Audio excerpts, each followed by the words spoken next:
వెలుతురు టీవీకి స్వాగతం. నేను సుమలత.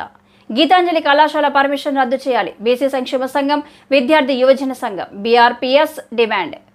ఉన్నత విద్యా మండలి నిబంధనలకు విరుద్ధంగా ప్రవర్తిస్తూ బి కేటగిరీ సీట్లను అక్రమంగా అమ్ముకుంటూ ప్రశ్నించడానికి వచ్చిన వారిని, అదేవిధంగా కళాశాలలో చేరడానికి వచ్చిన విద్యార్థులను, తల్లిదండ్రులను లోనికి రానివ్వకుండా బౌన్సర్లను, ప్రైవేటు సెక్యూరిటీ పెట్టి భయభ్రాంతులకు గురి చేస్తున్న కాలేజీ పర్మిషన్ రద్దు చేయాలని డిమాండ్ చేస్తూ ధర్నా నిర్వహించడం జరిగింది.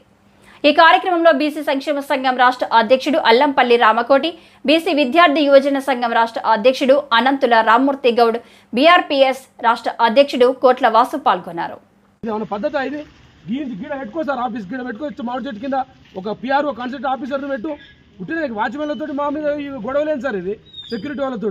పేరెంట్స్ని అట్లనే ఆపే, లీడర్ని అట్లనే ఆపే. నువ్వు లోపల ఎన్నో కూర్చొని దొంగ దొంగ రాజకీయాలు చేస్తే కాలేజ్ ఎట్లయితే సార్? శ్రీనిధి మొన్న కూడా 2 సంవత్సరాలు ఇట్నే ఉండే దాని పరిస్థితి. ఇవాళ దాని పరిస్థితి ఎక్కడుందో చూడాలి. దయచేసి మిమ్మల్ని అగౌరవపరుస్తున్నామని కాదు, ఈ పద్ధతి కరెక్ట్ కాదు. ఈ గేట్ల కాడ రౌడీలని, గుండాగాలని ఆపినట్టుగా, దొంగలను ఆపినట్టుగా ఇది మీరు చేసేది విద్యా వ్యాపారం.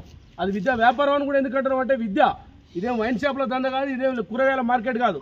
కనీసం పేరెంట్స్కి కానీ వచ్చిన నాయకులకు కానీ విలువ ఇవ్వడం నేర్చుకోవాలి. మీరు ఈడ వాటర్ ఉండవు, నీడ ఉండదు, కుర్చీలు ఉండవు అంటే నీకు 6 లక్షలు 7 లక్షలు డబ్బులు కట్టి ఎండల నిలబడి ఏం సార్ పద్ధతి ఇది?